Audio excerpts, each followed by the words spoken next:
There are some stories you never forget, even when you've tried your whole life to bury them. This one is about my granddaughter's doll. The doll that moved on its own. It wasn't supposed to be anything special, just a gift. Something I bought from a little antique shop downtown. The kind of place that smells like dust and forgotten memories. Lily, my granddaughter, she fell in love with it instantly. Pale porcelain skin, golden curls, eyes so blue they looked alive. I remember the man who sold it to me said, "It's one of a kind, ma'am. Been loved before, deeply loved." I didn't think much of it then, but now every word of his haunts me. The first night it came home, I heard footsteps in the hallway. And when I walked into Lily's room, the doll was sitting on the windowsill. I had left it on the chair. I told myself it was nothing. Maybe Lily had played with it and forgot. But then it happened again and again. And every time, the doll was a little closer to her bed. One night, I woke up to a sound I'll never forget, a soft humming, a child's lullaby, coming from Lily's room. When I opened the door, Lily was sound asleep. But the doll was standing by the crib, its tiny porcelain hand resting on her blanket. They say toys can comfort children. But what if the toy isn't comforting them? What if it's waiting for them? This is my story. The true horror story of my granddaughter's doll that moved on its own. And before this night ends, you'll understand why I can't sleep in this house anymore. I remember that morning like it was yesterday. The sky was gray, the air was heavy, and the rain fell slow, the kind of rain that makes the world feel like it's holding its breath. That was the day she arrived, the doll. A man came to the door, tall, thin, dressed in a long dark coat that he didn't smile. Didn't even introduce himself properly. Just held a wooden box and said, "This belongs to your family now." I remember thinking, what an odd thing to say. But before I could ask, he was already gone. Just disappeared into the rain. Inside the box was the most beautiful doll I had ever seen, hand-painted. Porcelain skin. Her eyes deep blue, almost glass-like, like she could see through you. Lily came running into the kitchen when she heard me open it. She gasped, "Grandma, she looks real. Can I keep her?" Her little hands trembled as she lifted the doll, like she was holding something alive. I told her to be gentle. But something about the way that doll stared back at me, it didn't feel right. You ever have that moment, when your instincts scream that something's wrong, but your mind refuses to believe it? That night, Lily wouldn't sleep without it. She tucked the doll under her arm and whispered to it, like she was talking to a friend. That I stood in the doorway, watching her smile. That it should have been sweet, but it felt off, like I was watching her whisper secrets to someone who could understand. When I turned off the light, I could have sworn I heard another voice whisper back. I told myself it was my imagination, just the wind through the window. But at 3 in the morning, I woke up. The sound that woke me wasn't thunder. It was footsteps, tiny, slow footsteps, from Lily's room. I grabbed my robe, rushed down the hallway. The floorboards creaked under my feet, and then I froze. Lily's door was open, just slightly. A thin line of light spilled into the hall. I pushed the door open. Lily was asleep in bed, and the doll was sitting on the floor, facing the door. I didn't move for a long time, just stood there, staring. I could feel my pulse in my throat, like something inside me knew I shouldn't touch it. But I had to. I had to convince myself it was nothing. When I picked the doll up, it was cold. Not just porcelain cold, freezing. I swear, I could feel the chill crawling up my arm. I put it back on the chair and tucked Lily in again, but when I turned off the light, I could still feel its eyes on me, watching me leave the room. That was the first night I couldn't sleep. The first night I started to wonder, maybe the man who gave me that box knew something I didn't. The next morning felt different. You ever wake up with that strange feeling, like the house has been awake longer than you have? That's what it felt like. The air was colder than usual, and even though sunlight poured through the window, something about it didn't feel warm anymore. Lily was already awake, sitting at the kitchen table. She had the doll in her lap, brushing its hair with a tiny pink comb. The same calm smile on her face she always had, except her eyes looked distant, like she hadn't really slept. "Did you move her from the floor, sweetheart?" I asked. Lily nodded without looking up. "She fell," she said quietly. She said she doesn't like the dark. I froze. Not because of what she said. Children have wild imaginations, but because of how she said it. Calm. Like she was repeating something she'd actually heard. I laughed it off, told her dolls can't talk, but she didn't laugh. She just looked up at me, eyes big and blue, and said, "Then why does she whisper when you're asleep?" I didn't know what to say. That I told myself she was only playing. Kids talk to toys, right? But my stomach twisted. That I knew something wasn't right.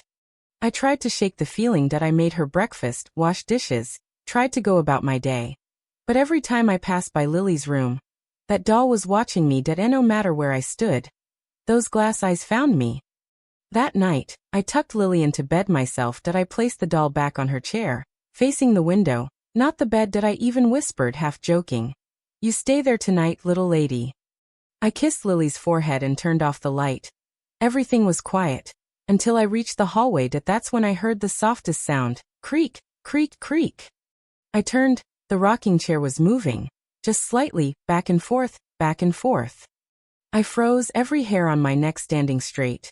The doll was still on the chair, but it was rocking on its own. No wind, no movement, no draft. That I took one step closer, and it stopped. Instantly. I stood there for a long time, just listening. My heart was pounding, but I told myself there had to be a reason. Maybe the floor shifted. Maybe I was tired. But then Lily spoke from her bed. Her voice was soft, almost asleep. "She doesn't like when you stare, Grandma." I didn't respond. I couldn't. I just walked out of the room slowly, closed the door, and leaned against the hallway wall, trying to calm my shaking hands. The next morning, I found the doll on the kitchen counter, sitting upright, her little porcelain hand resting on Lily's cup. No one else had been awake. I told myself Lily brought it downstairs, that she'd forgotten. That's what I told myself, because the truth didn't make sense. That afternoon, I put the doll away, high up on the shelf in the living room, where Lily couldn't reach. I even said out loud, "No more of your games, little one." I must have looked crazy, talking to a toy, but part of me wasn't sure it was just a toy anymore. Hours later, when Lily came home from school, she didn't ask for the doll. Not once. She just walked straight to her room, sat on her bed, and stared out the window for almost an hour. That night was quiet. Too quiet. Not even the old house creaked. I was sitting by the fireplace reading, when I heard it again, footsteps.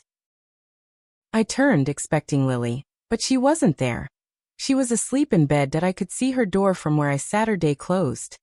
The sound came again, behind me this time. Slow, deliberate, the sound of something small dragging across the wood. I looked toward the shelf where I had placed the doll. She was gone. The shelf was empty, just dust where she used to sit. My throat went dry. I stood up slowly, turned around, and there she was, sitting by the fireplace, head tilted slightly to the side, eyes gleaming in the flicker of the flames. I swear she smiled. I screamed for Lily. She came running, half asleep, terrified by the sound of my voice. When she saw the doll by the fire, she didn't cry. She just whispered, "She likes the warmth, Grandma." That's when I knew something wasn't right. This wasn't imagination. This wasn't a trick. Something had followed that doll into our home. I tried to throw it away that night. I took it out to the trash bin behind the house, wrapped in newspaper, and buried it under the garbage bags. I told myself that would be the end of it. The next morning, Lily was sitting at the table again, smiling. The doll was in her lap. "She came back, Grandma," she said. "She doesn't like being outside." That was the moment I realized, whatever this was, it wasn't just haunting the doll. It had found its way into my granddaughter. The first night I heard her, I knew we weren't alone anymore. Not in this house. Not even in our own beds. I remember tucking Lily in, smoothing the blanket up to her chin, her lashes flickering as she fought sleep. She clutched the doll to her chest, porcelain against her small heartbeat. I said goodnight twice. Once to Lily, and once to the thing pretending to be a toy. I left the door open a crack, enough so I could see her if she cried, enough so it could see me too. The house grew quiet in that way that isn't peace. The kind of quiet that makes you hear things you shouldn't. I sat by the living room lamp, the little yellow one with the crooked shade, pretending to read a book I didn't understand anymore. The words wouldn't stay still. The lines slipped like wet ink. And then it started to hum, soft, like a mother trying not to wake the baby. I knew the tune. Not because I'd heard it before, because it felt like the song remembered me. I stood. I told myself it was the fridge, the pipes, the wind. But the wind doesn't carry words. It came from down the hall. It came from Lily's room. The corridor felt longer than it had ever been, like the walls were breathing me in. I put my palm on her door. Still warm from the afternoon sun. I pushed an inch. Just an inch. The doll was not in Lily's arms. It was on the pillow beside her, sitting upright, head tilted toward my daughter's mouth. Listening. Teaching. Lily was whispering in her sleep. You know how children talk when they dream. Words tumble like marbles. But this wasn't tumbling. This was exact, too exact, like she was repeating a lesson. I stepped closer. Every plank complained under my feet. Lily's lips moved. Don't leave me again. She said the window is safer. Grandma won't understand. I looked at the window. Closed. Latched. But the curtains were moving, not with wind, with breath. I wanted to wake her, to pull the doll away, to burn the whole night down. But I stood there, afraid that if I touched anything, it would touch me back. Then the doll turned. Not a lot. Not enough to break the lie I'd told myself, just enough to prove I'd been lying. Her eyes, Lord help me. They shone like little bowls of water catching the moon, and for the first time since she arrived, I felt seen in a way that had nothing to do with love. I reached for Lily. The doll watched my hand. I tucked the blanket tighter, and the humming stopped, like I had closed a throat. That's when I heard it. Knock, knock, knock. Not at the door, inside the wall. I put my ear to the paint. There was a voice in the plaster. Faint, like water through pipes. I couldn't catch words. I caught gray. A color for a voice that didn't belong anywhere. I took the doll. I told the darkness it could keep the house, but not the child. I carried her, porcelain and patient, out to the hallway, set her on the hall table under the cross I'd hung there years ago. I went back, kissed Lily's forehead. Her skin was cool like morning milk. She smiled in her sleep. She whispered a word that wasn't mine. Mama. Not to me. I left the room. But the humming started again, behind me. In my own throat. I didn't sleep. I sat in the hallway on the floor, back against the wall, eyes on the doll under the cross. I waited to see if faith was heavier than porcelain. Around 3, that hour that belongs to things that hate the morning, the hall grew colder. The kind of cold that isn't temperature. The kind that chooses you. The doll's head tilted a little more. A hairline crack I hadn't noticed before smiled across its cheek. Then Lily spoke. Not as a sleeper. As a host. Grandma, she called, sweet as ever. I went to her. She was sitting up, hands folded in her lap like Sunday school. The doll was not on the hall table anymore. It was in her bed. Who taught you that song? I asked. She did, Lily said, smiling. She said she had a mother once. She said her mother forgot her in the window. I told Lily not to listen to voices that don't belong in children. Lily's gaze went past me, to the corner, where shadows matted like wet hair. She says you do belong, Lily whispered. She says you had one just like her when you were little. She says you remember. I did. A doll with a cracked left eyelid and a ribbon that smelled like smoke. A winter I've never forgiven. How did Lily know? How did she know? I took the doll again, gentle, as if the wrong kind of touch would wake something with teeth. Back to the hall, I said, to no one and to everyone. Lily lay down without a fuss. Children know when battles are postponed. In the hallway, under the cross, I whispered a prayer I half believed and wholly needed. Words like rope, knots in the night. The cross tilted, just a little. A warning without a voice. I went to the kitchen for water. The glass was shaking in my hand, whether from fear or from company, I can't say. When I came back, the hallway was longer again. The doll was not under the cross. It was on the floor, facing Lily's door. I didn't touch it. I stepped over it like a grave. Lily was awake, not crying, not frightened, listening to the wall. She says the window isn't safe tonight, Lily told me, eyes bright with secrets. She says the door is better. Better for what? I asked. Lily smiled the way children do when they've been given a task. For letting her in. I picked my granddaughter up, carried her to the rocking chair, the one that knows our family's weight, and I rocked her slow. We don't open doors for strangers, I said. She's not a stranger, Lily breathed in my ear. She's been here before. She says you forgot her. I don't know what mercy kept the dawn from breaking me, but somewhere between the 10th and the 1000th circle of that song, Lily fell asleep. The doll lay face down by the threshold, as if it had been listening through wood. At sunrise, the house pretended everything was ordinary again. Coffee smelled like courage. The sink made its usual complaint. Lily toddled in, hair a little wild, and asked if the doll could have a window seat at breakfast. I said no. I said not today. I said not ever again. I put the doll in the attic. A place for sleep and forgetting. A test, really. I closed the hatch, and with the same breath, something whispered through the wood, not to me, to the darkness. That night, the humming started above us. Not from Lily's pillow, from the ceiling. Tell me, if a lullaby lives in the attic, who is it trying to put to sleep? For a few days, I tried to believe we were safe again. The attic hatch stayed shut. Lily laughed like before. The world almost pretended it hadn't changed, but houses, they remember. It started small. The hallway picture frames, just a little tilted, always leaning toward Lily's room. I straightened them every morning. By night, they leaned again. The air smelled different too, like dust and old perfume, the kind you only smell in forgotten rooms. The cat stopped coming inside.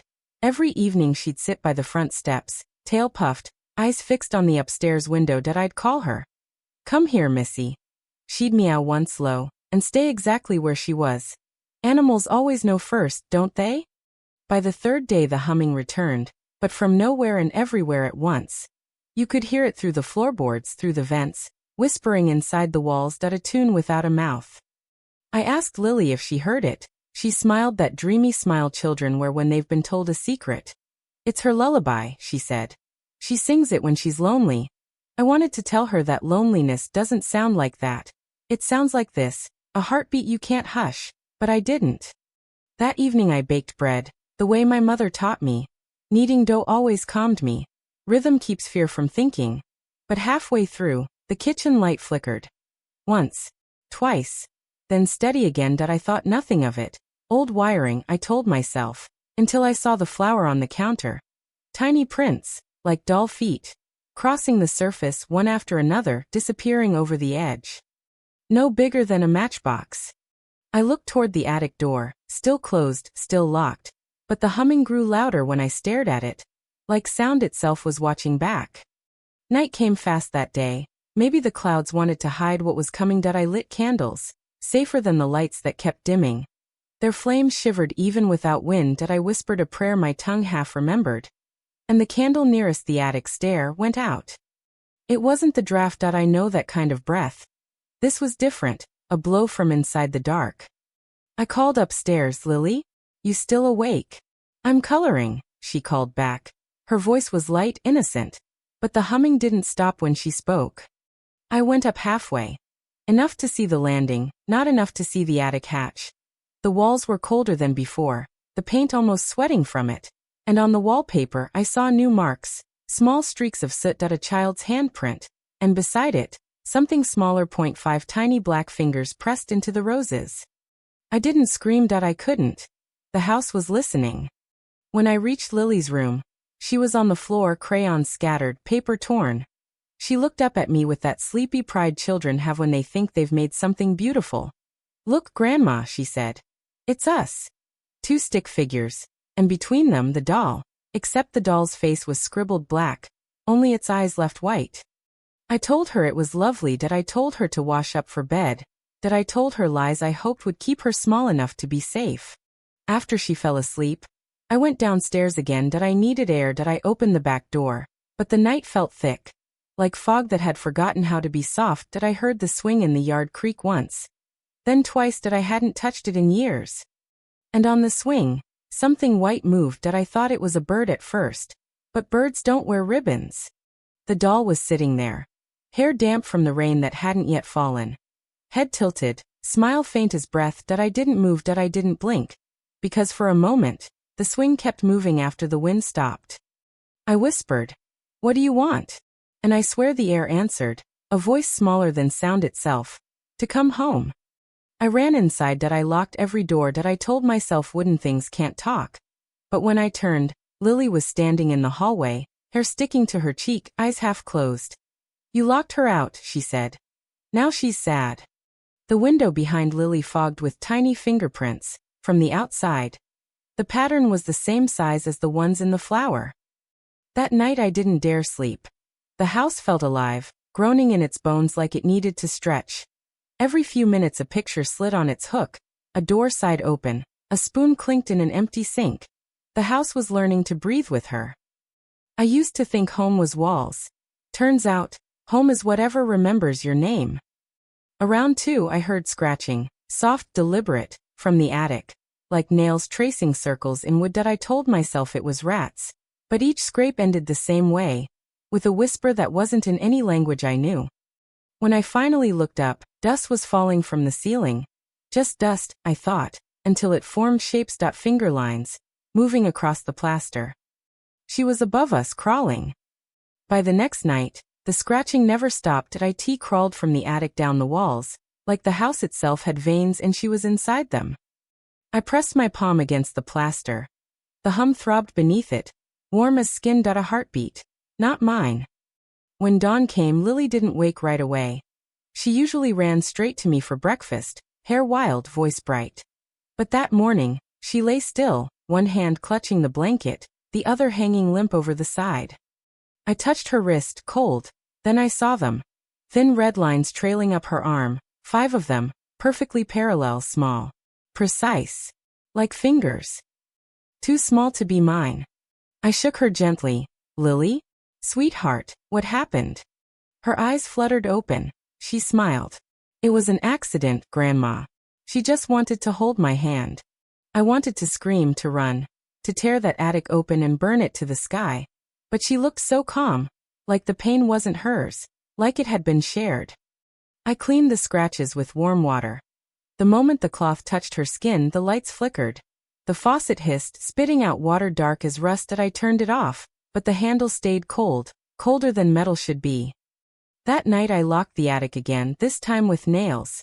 Hammer strokes echoing through wood like prayers. I told the house it was over. I told myself lies again.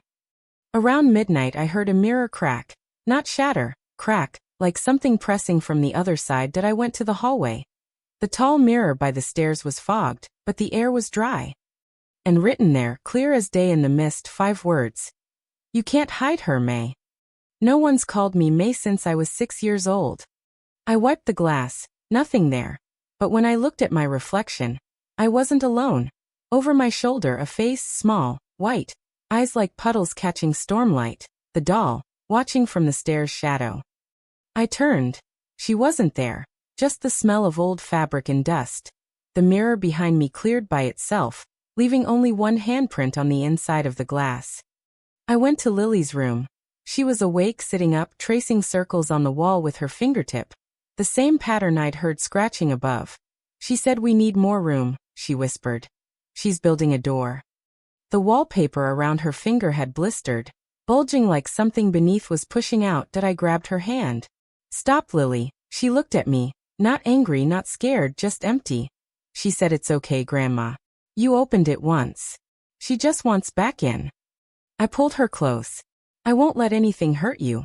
But in the glass of the picture frame above her bed, I saw movement, a tiny shadow crawling across the reflection, climbing toward us. I spun and slammed the frame down. It shattered, raining glass like thin rain. The shadow vanished, but the music box upstairs began to play. Not slow anymore. Fast. Spinning too quick. The notes tumbling over each other like panic. The lights died. The hallway filled with that same cold breath. I carried Lily downstairs, every step groaning.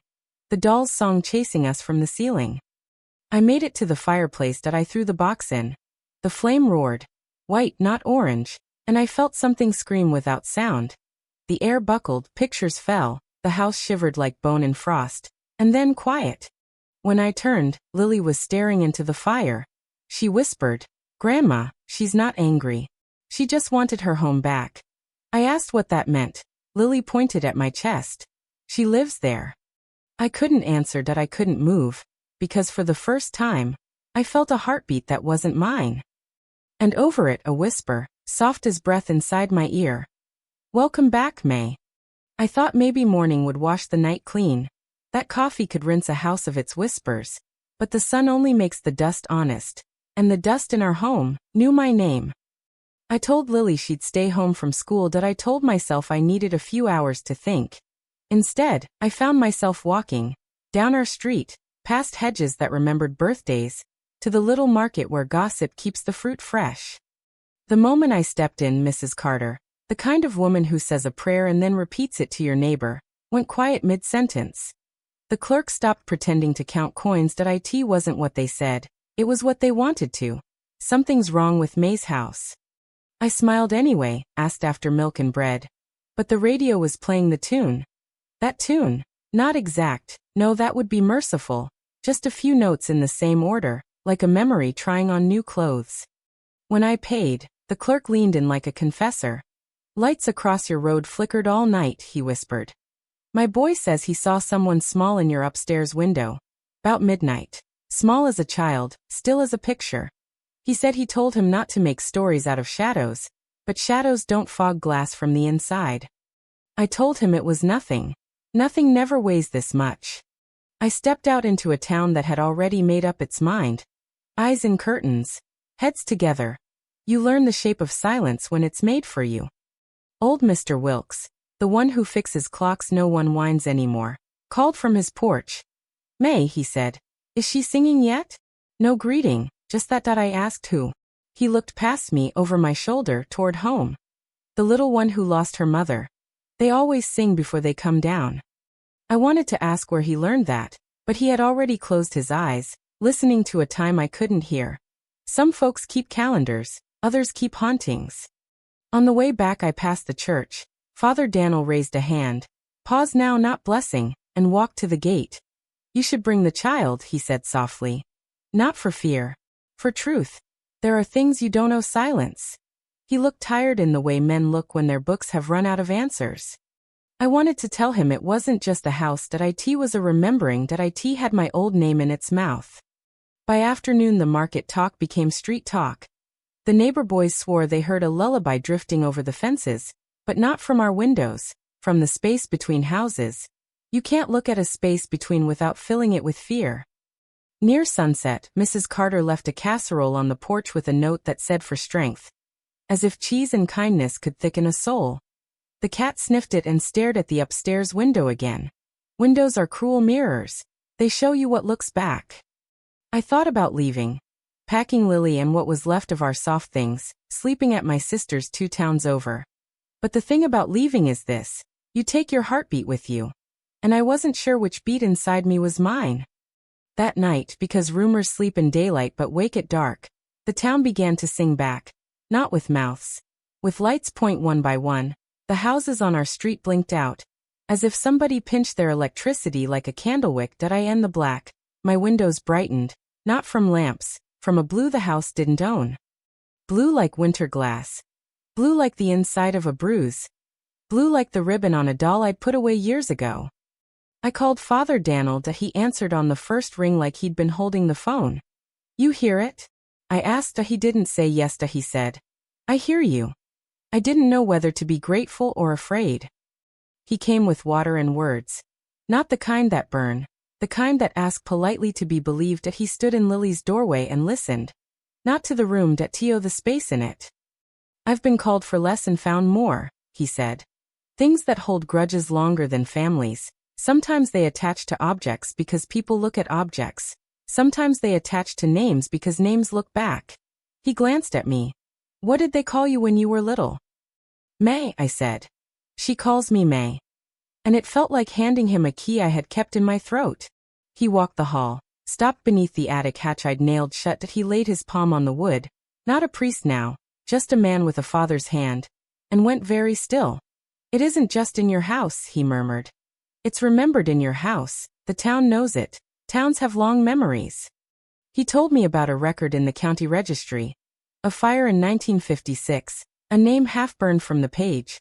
A child who loved a porcelain doll, blue ribbon, blue eyes. A window left open to cool the night. He said you don't always need to know the whole story to feel its weight. That he said sometimes grief is the oldest neighbor. He blessed the doors anyway. That he talked to the corners like they were wild animals you could coax with gentleness. That he asked permission from the house to let the living sleep.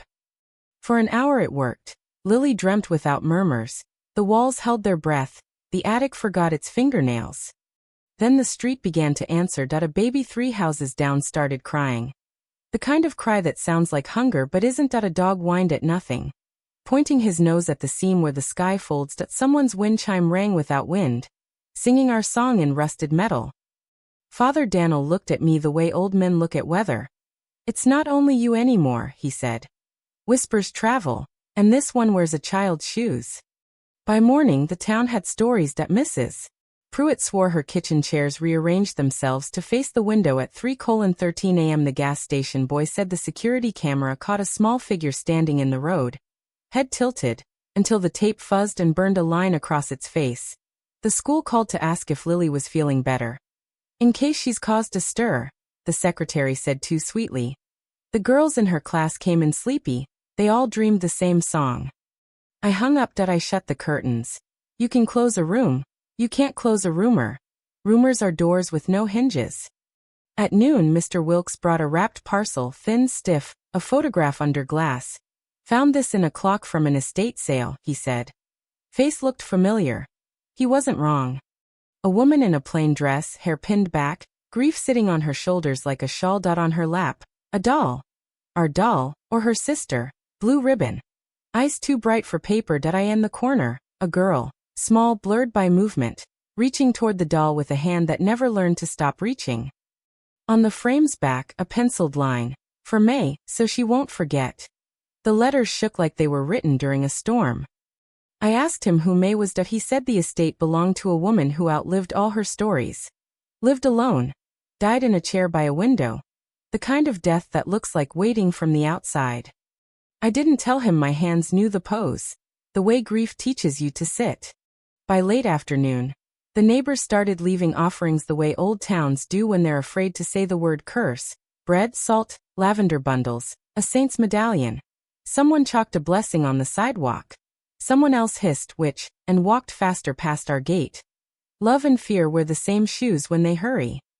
I took the offerings inside. I lined them on the table like soldiers who didn't know what they were fighting. Lily touched the lavender and smiled. She likes this smell, she said. It reminds her of a closet. Closets are where children hide from weather, and from mothers who can't finish loving. When dusk leaned down, the street lamps flickered in a rhythm I recognized. Not Morse, not prayer. The music box translated into light. Windows blinked the chorus. The church steeple swallowed the last warm color from the sky. The town was singing back. I called Father Daniel again. It's spreading, I said. He didn't argue. Then we don't contain it, he answered. We listen to it. We ask what it wants that isn't a child. I knew the answer before the question finished its shoes. It wanted home. Not wood or brick, the kind of home you carry behind your ribs. He told me to gather the things that remembered her, ribbon, lullaby, photograph, and bring them to a place older than the town's fear. Where? I asked. He said. Where she was last a daughter. There's a willow behind the old mill. Roots like fingers in a pond that hasn't learned to forget. That's where I had buried my own doll a lifetime ago. The winter smoke lived in its ribbon. I hadn't thought of that day in years. She had. I told Lily we were going for a walk. She put on her little red coat without a word. Children know processions when they see them. As we stepped off the porch, the neighbors watched from their windows like pews. The cat followed us to the fence and refused the rest of the journey. Mr. Wilkes tipped his hat. Mrs. Carter crossed herself and then her fingers. Father Daniel met us at the end of the street with that small bowl of water and a fear he wore gently. The town didn't come. The town listened. The wind moved toward the mill as if it too had errands. Under the willow we laid the offerings, ribbon, photo, lavender. The music started without a source. Not from the house. Not from the doll. From the air above the pond. Lily took my hand and squeezed twice. The way she does when she wants to borrow my courage. She's not angry, Grandma, Lily whispered, breath-making fog ghosts. She's just cold. She says mothers leave the window open when they forget. The willow bent lower, a green-curtained witness. Father Daniel spoke the kind of words you say to storms and stubborn children that he asked for release. Not with force, with permission. The pond answered with rings where no stone fell. And then from behind us, across the path where the town ended, a sound I can only call yes. Not a voice. We walked home in a town that pretended it hadn't been watching, street lamps steady now, windows forgetting to stare. Even the cat let us pass without making herself into a question mark. But when we stepped inside, the rumor had grown into something with teeth. Not outside. Inside. On the kitchen table, next to the lavender and the bread and the medallion, sat the doll, dry, clean, smiling with a new hairline crack that looked like a dimple, and underneath her porcelain hand, a folded scrap torn from the back of the photograph. 4 words in pencil, pressed hard enough to carve. Welcome home, little May. The town could manage its rumors that I had to manage my name. Sleep used to be mercy. Now it's another room in the same house. Every time I close my eyes, she opens hers. It started the night after the willow that I thought we'd left her there, under the roots, with the ribbon and the water and the priest's tired words. But guilt travels faster than distance. Lily was the first to dream that I heard her whispering through the thin walls. The same tune that haunted our nights, but slower, almost gentle, like a mother rocking an empty crib that I went to her doorway. She was sitting upright in bed, eyes closed, head swaying side to side as if answering a question only she could hear. Who are you talking to, sweetheart? I asked. No answer. Just the hum growing thicker, a second voice buried inside her breath. 2 mouths, 1 song. I touched her shoulder. She went still, the way animals freeze when lightning chooses a tree. Her eyes opened, but not to me. Tio somewhere past me, and she smiled. Not the way children smile, slow, knowing. Borrowed. She whispered. Grandma, she says the water didn't hurt. Then she fell backward, limp as a doll dropped by a bored hand. I sat beside her, shaking her shoulder, calling her name. The air smelled like pond water, cold and sour. I checked her pulse. It was there, thin as thread. I waited until her breathing smoothed. I told myself it was sleepwalking. Children dream strange when they're scared. But why did I hear the lullaby after she stopped singing? That night I didn't dare lie down. I sat in the rocker at the foot of her bed, lamp low, hands folded like apology. Every few minutes she'd twitch, and the floor beneath us would echo a heartbeat that wasn't hers or mine. Around 3 I nodded off. Just a blink, and I was somewhere else. The house had drowned. Furniture floated like memories without owners, dolls, hundreds, hung from the ceiling by their ribbons, their glass eyes rolling with the tide. I in the middle of the room. Lily stood ankle deep in dark water, holding the doll as if it were a lantern. The doll's eyes glowed blue. She looked at me and said, "You came back too soon, May." The voice came from the doll, not my granddaughter. I tried to move, but the water thickened around my legs, pulling me down like hands made of memory. Then I woke. My mouth tasted of pond. My hands were wet. Lily slept peacefully. The floor beneath her bed was dry. Only my palms left damp prints on the boards. I washed them in the sink until the water ran clear. But the smell of the pond stayed. Tea still lives in my skin. Morning brought no mercy. Lily didn't remember the dream, but she hummed while she ate her toast, the same tune in perfect time. When I asked her where she learned it, she said, "You used to sing it, Grandma." I never did. After breakfast, the house pretended to be kind. Sunlight made lace on the table. The clock remembered the right hour. Lily colored quietly by the window, red coat, blue ribbon, the sort of picture children make when the world doesn't argue with them. I should have felt relief. Instead, I felt a hand on my shoulder I couldn't brush away, memory, choosing me like weather. I told myself, no more thinking of water, no more listening to songs. But when I closed my eyes just to sip, the room changed without moving. The walls wore old wallpaper, violets climbing a staircase of years. The light turned winter thin, and the air tasted like coal and starch and my mother's perfume. I wasn't in my kitchen anymore. I was back. The mirror by the door had the crack I remember. The carpet held the stain I made with ink and guilt. And on my old bed, a doll with a cracked eyelid lay on her side, the ribbon around her neck pressed flat from too many good nights. I heard my mother humming in the other room, Not to me. To the work that would outlive her hands. May, she called. Except the voice didn't land like a mother's does. It slid. Like it was remembering how to be kind. I went to the doorway. Only, I was both the woman I am and the child I was. My hand fit the knob the way a ring returns to the finger that made it. The room beyond had no corners. Everything rounded, as if time had worn the edges down. There she sat, my mother. Hair pinned, mouth thin with trying. She didn't look up. She didn't have time to, she said. Close the window, May. It's cold. The window was already shut. On the sill, frost flowers bloomed like lace. Beneath them, the doll's ribbon trailed, blue as a bruise that never healed. You left it open once. When I turned, the bed had changed. No blanket, no pillow. Just the doll, standing now. One porcelain hand lifted like a child asking for permission. She spoke without moving her lips. Or maybe the room spoke for her. You promised you wouldn't forget me. I wanted to say I had tried. That forgetting is a kind of love, but the air doesn't believe you when your hands still remember the weight. The walls breathed in. I smelled pond water inside winter. The ribbon tightened around nothing, like a throat practicing. I stepped back into my kitchen. I thought I did. And the teacup I was holding wasn't mine. Brown china with a hairline crack my mother never noticed. When it shattered in the sink, the sound was a bell rung underwater. Lily looked up from the window. She didn't ask why I was crying. Children can smell a storm and know whether it wants their name. She just patted the chair beside her and said, Grandma, she likes when you sit close. It helps her remember the words. I asked what words. Lily didn't blink. The ones you used to sing when the window was open. I never sang by an open window. I never, did I? That afternoon I tried to corner the day with chores. I scrubbed baseboards until the wood looked raw. I salted the thresholds like my grandmother taught me. The way you tell the earth a line is a line. I tied lavender bundles and hung them from every door. The house smelled like a field trying to remember spring.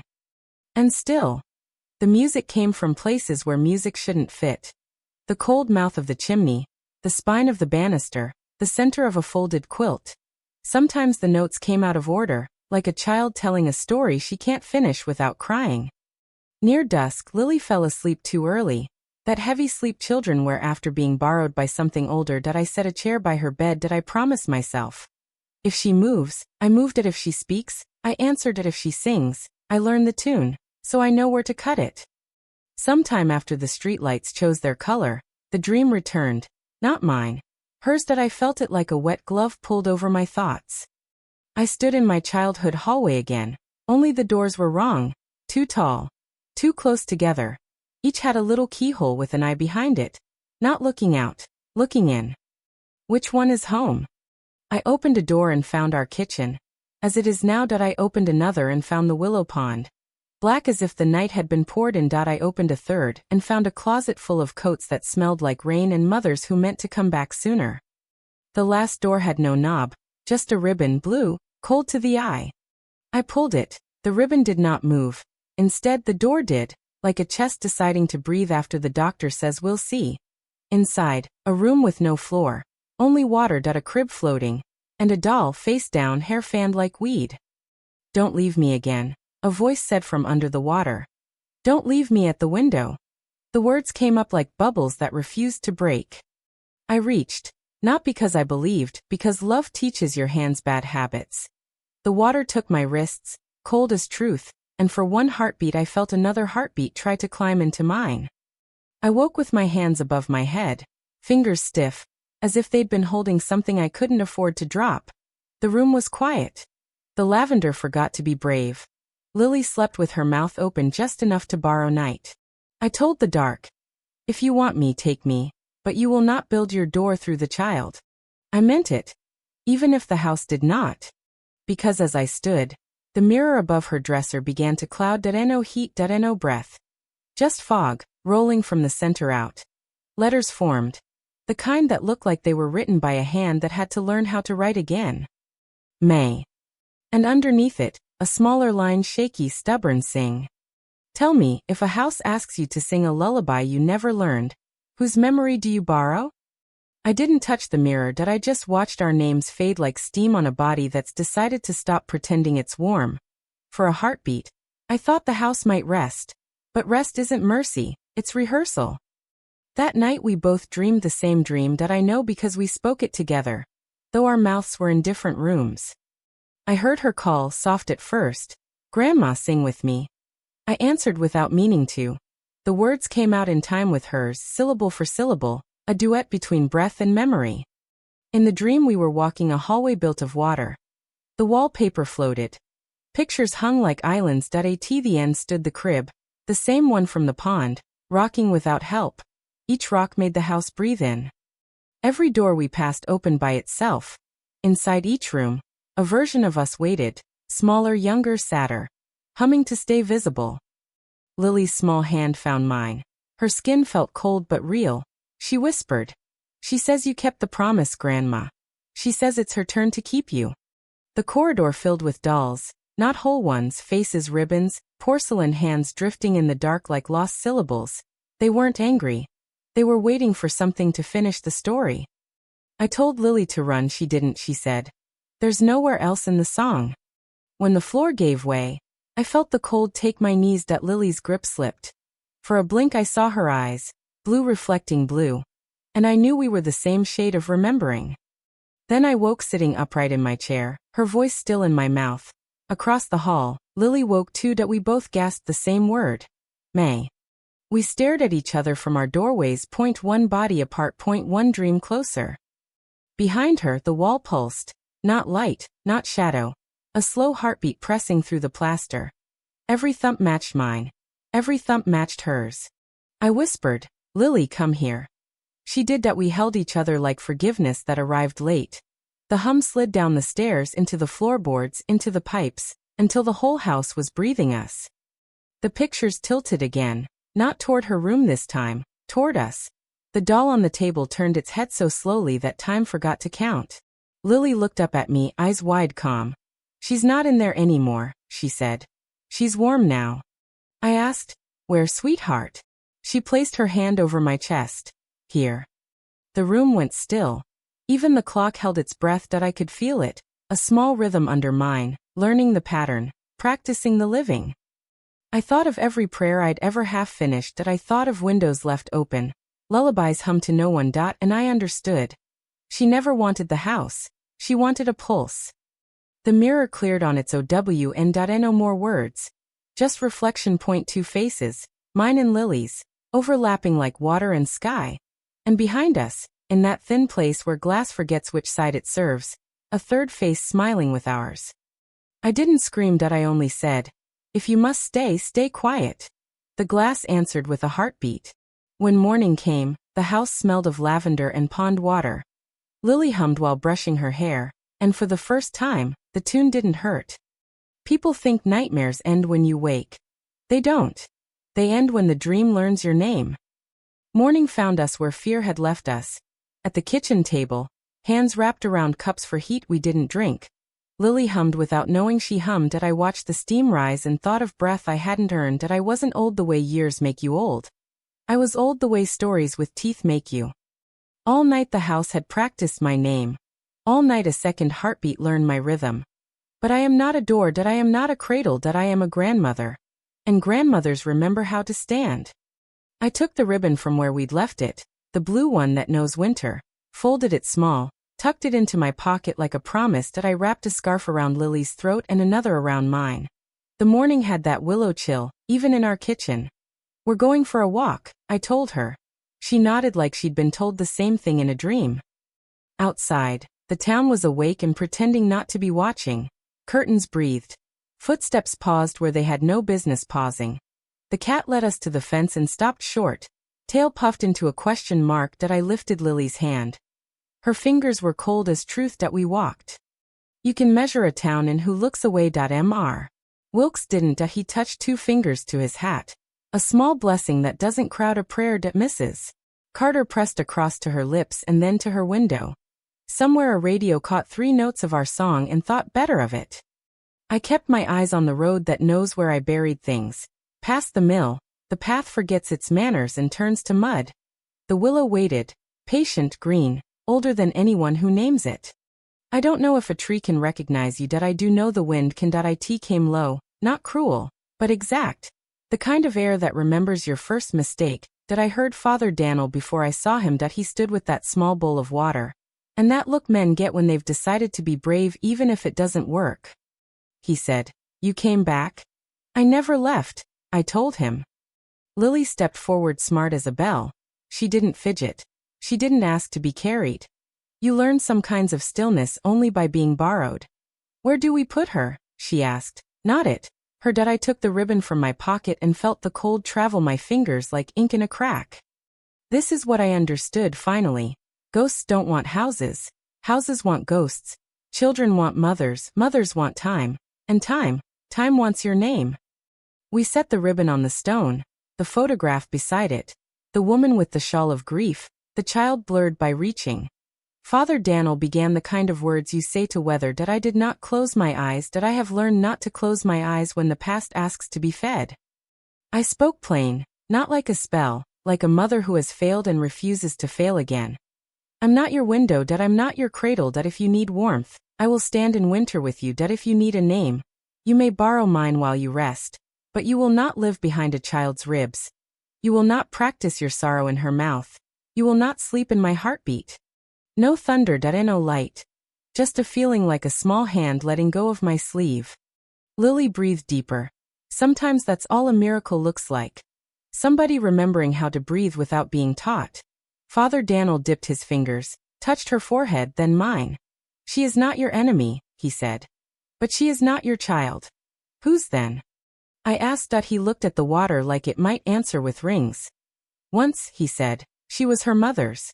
And he nodded at the photograph as if it could nod back. We stayed until our toes forgot our feet. I waited for permission and I got none. But I got something better. Absence. The music withdrew from the air the way a story ends when it finally remembers its last line. On the walk home, the town leaned out of itself to listen. Street lamps held still. The wind chimes didn't borrow our tune. Even the cat at the fence let us pass without a hiss. I thought, maybe it is finished. That is the thought that breaks you every time. Inside, the house wore that expression people use at funerals when they can't decide if they loved the dead enough. I placed the photograph on the mantel and the ribbon beneath it. I would have locked them in a drawer. But drawers are small doors with small opinions. We made soup. We sat without the music. Lily-colored clouds that looked like sheep. I almost smiled without flinching. When dusk came, the corners of the room stayed where corners belong. The mirror did not fog with names. The staircase did not hum. The attic remembered silence. I tucked Lily in. I left the door open a crack, enough so the night could see we were not hiding.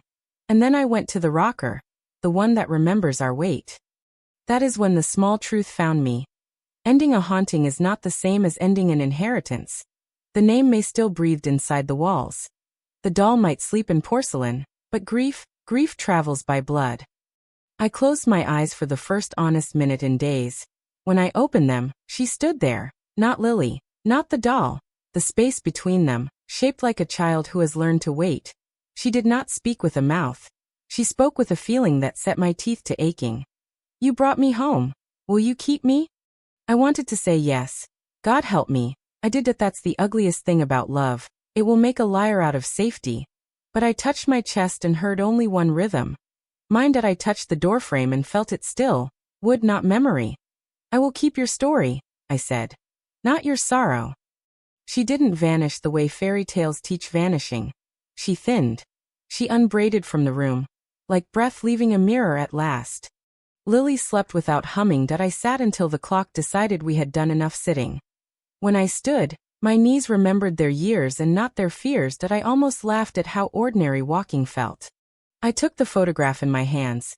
The woman with the grief shawl, the child blurred by reaching. On the back, a penciled line I had not noticed before, too light for tired eyes.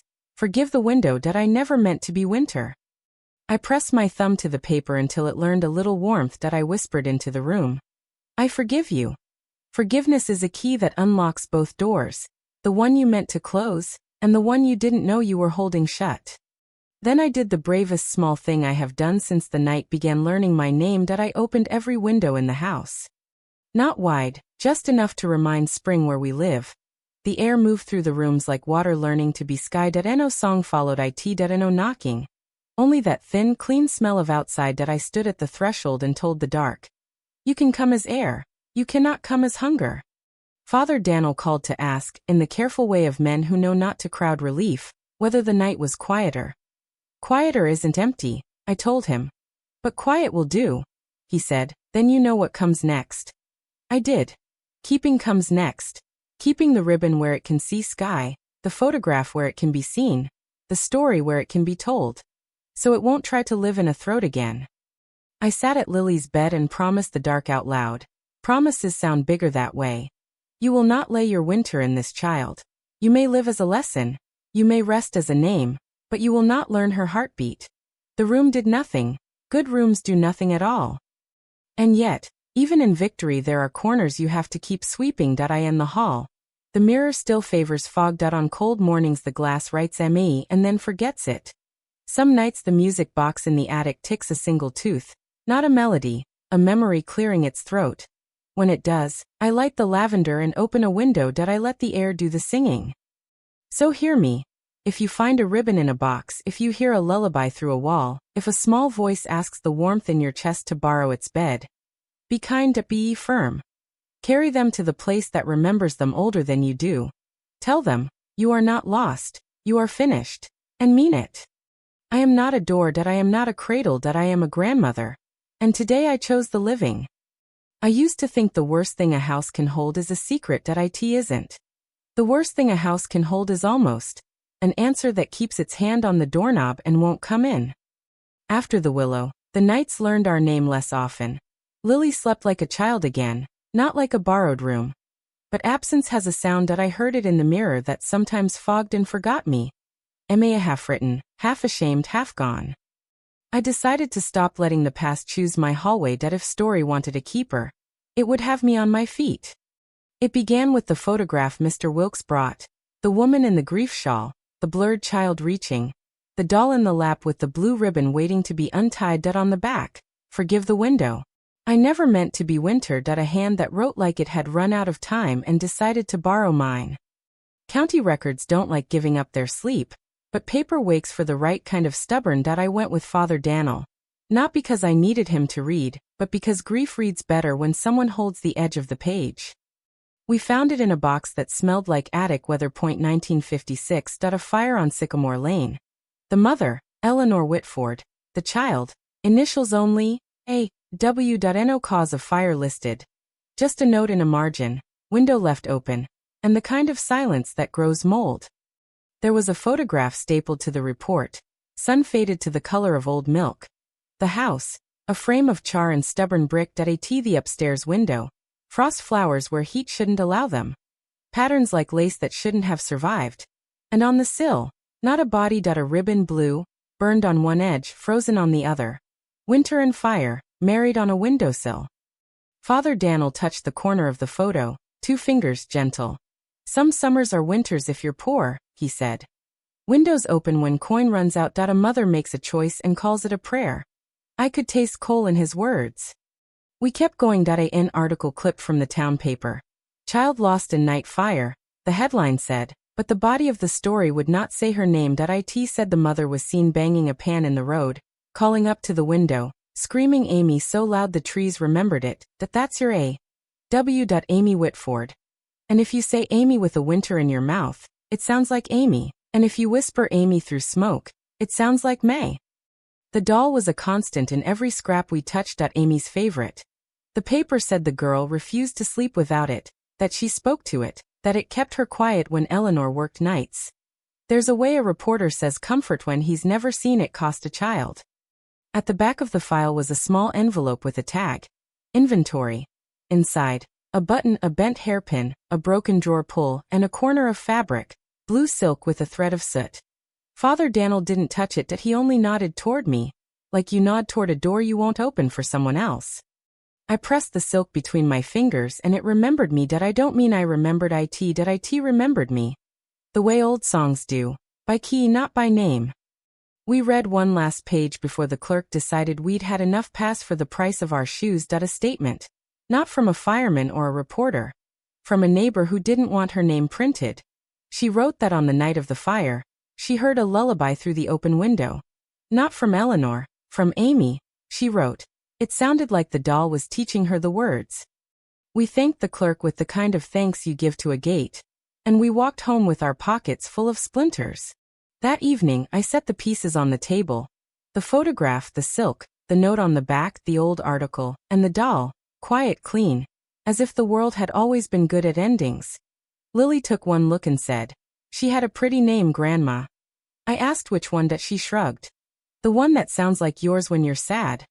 I told Lily a story without the fire, just a girl and a window and a mother who loved her in the wrong season. That I didn't say Amy, that I said child, that I didn't say Eleanor, that I said mother.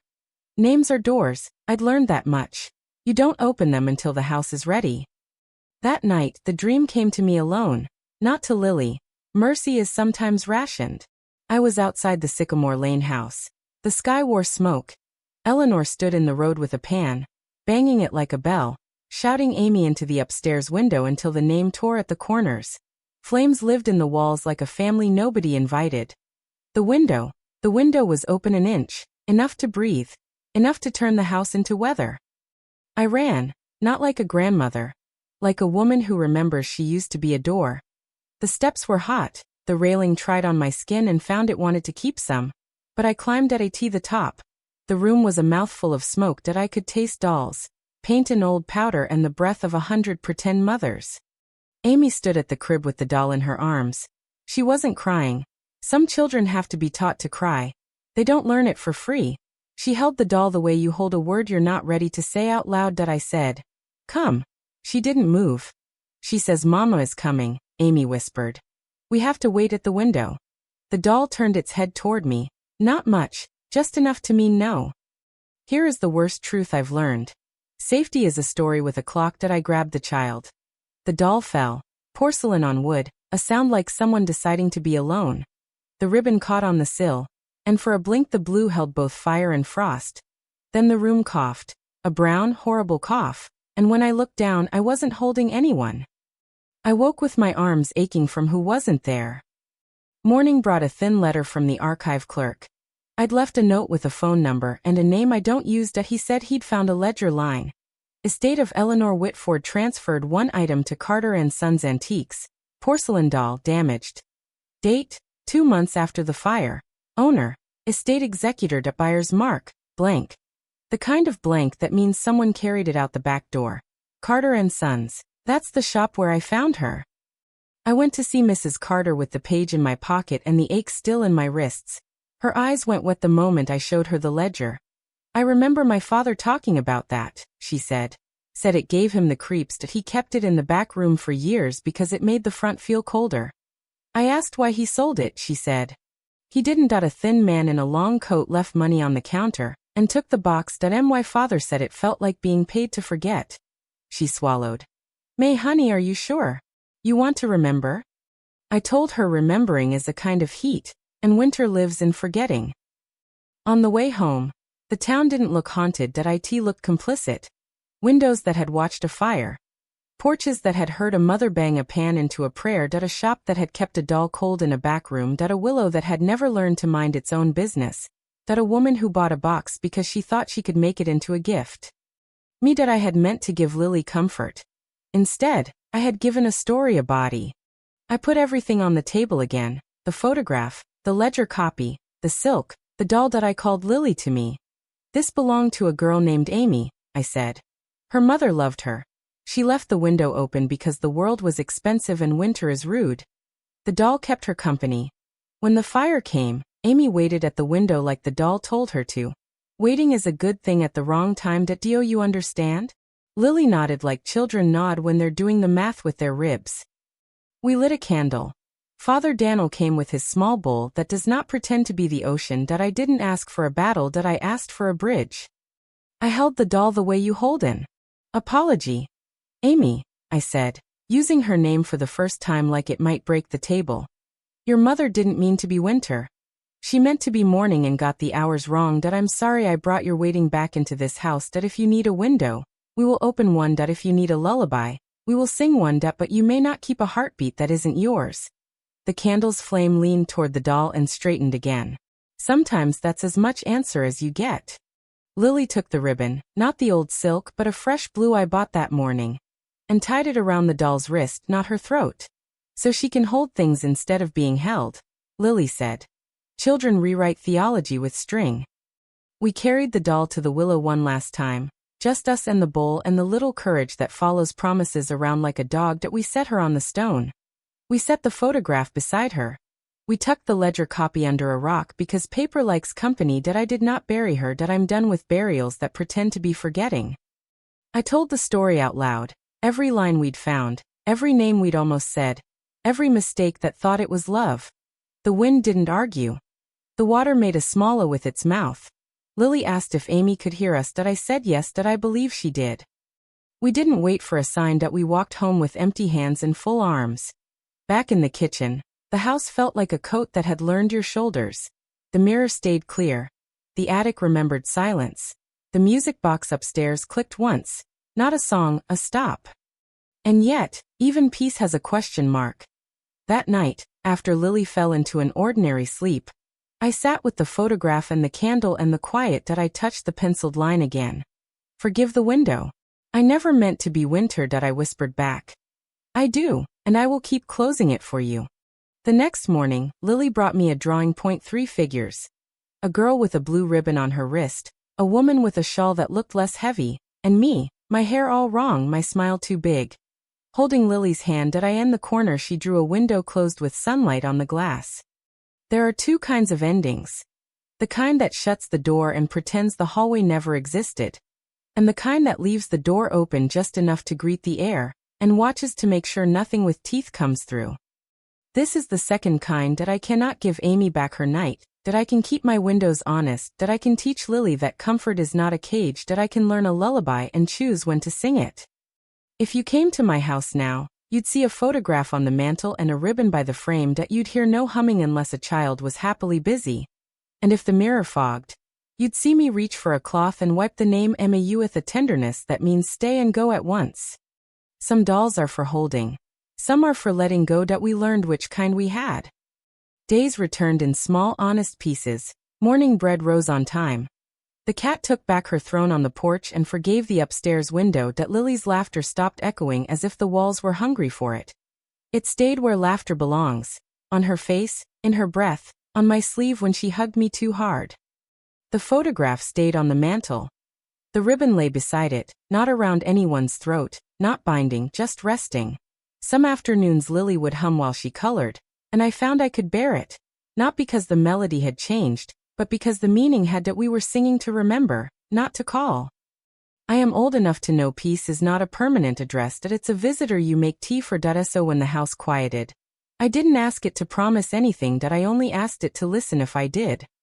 A week after the willow, a letter arrived with a smudge on the stamp and the past on its breath. Not from the county, from someone who signs with a shaking hand. Eleanor Whitford's sister. She had heard, don't ask me how, rumor has its own postman, that a ribbon, a photograph, a lullaby had found a home on my mantel. She wrote 3 lines that cut kinder than most. We kept the window open to save coal. Forgive us our math. Tell the girl she was always warm to me. That was the first revelation. The thing we call a curse sometimes starts as simple arithmetic, a choice between heat and hunger, and a mother betting on a softer night.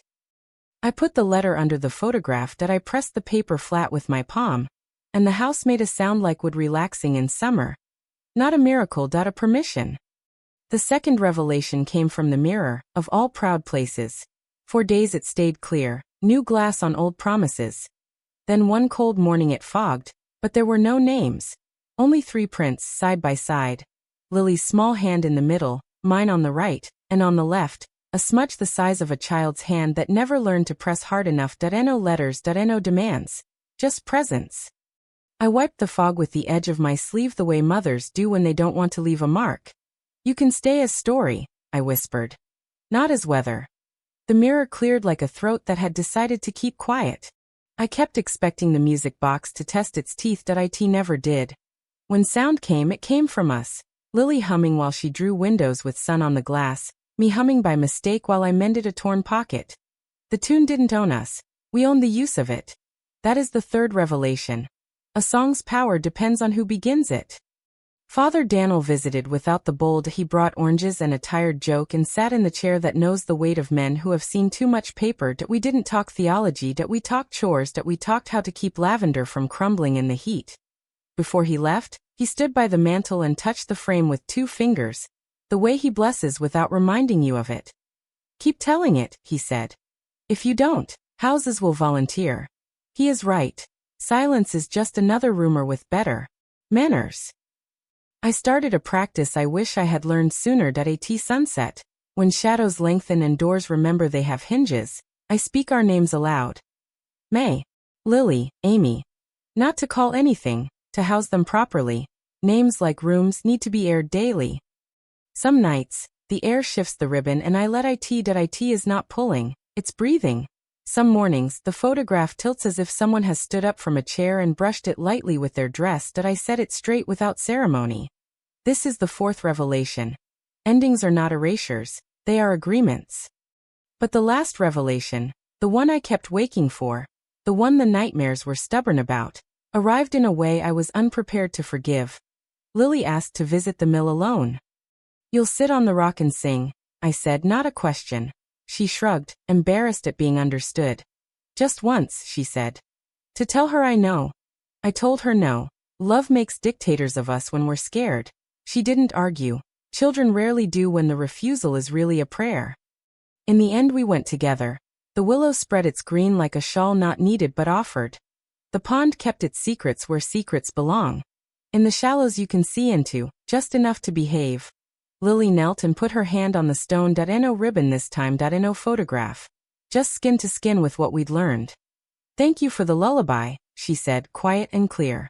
The wind lifted her hair and put it back. I felt nothing enter or leave. I felt something finish. On the walk home she held my hand the whole way. Not because she was afraid, because she wasn't. There is a difference in how small fingers choose yours when fear has left the room. We came up the path and found our cat making a loaf of herself on the porch, purring like fresh bread. Her ear twitched at the upstairs window. And then didn't. A gentler world was taking its shape. I thought that would be the end. I would leave you here, with a ribbon that now belongs to air, a photograph that looks lighter on the mantel, and a house that knows when to keep quiet. But endings are honest when they let you keep one question. Mine arrived at midnight, the most polite hour for truth to knock. I woke without a start. Old people don't jerk awake, we rise. There was a coolness in the room, but not the cruel kind. The kind that asks if it may sit a moment. I said yes without speaking. The mirror did not fog. The music did not play. I only felt the old ache in my arms. The one that started in the dream when I thought I had lifted a child and found myself holding nobody. I was not alone. Not the way a room fills with shadow. The way a memory gets a chair. I did not ask what it wanted. Desire is how hauntings grow lips. Instead I said what I should have said years ago, to the doll I carried home, to the girl who waited at a window, to the mother who did arithmetic by candlelight.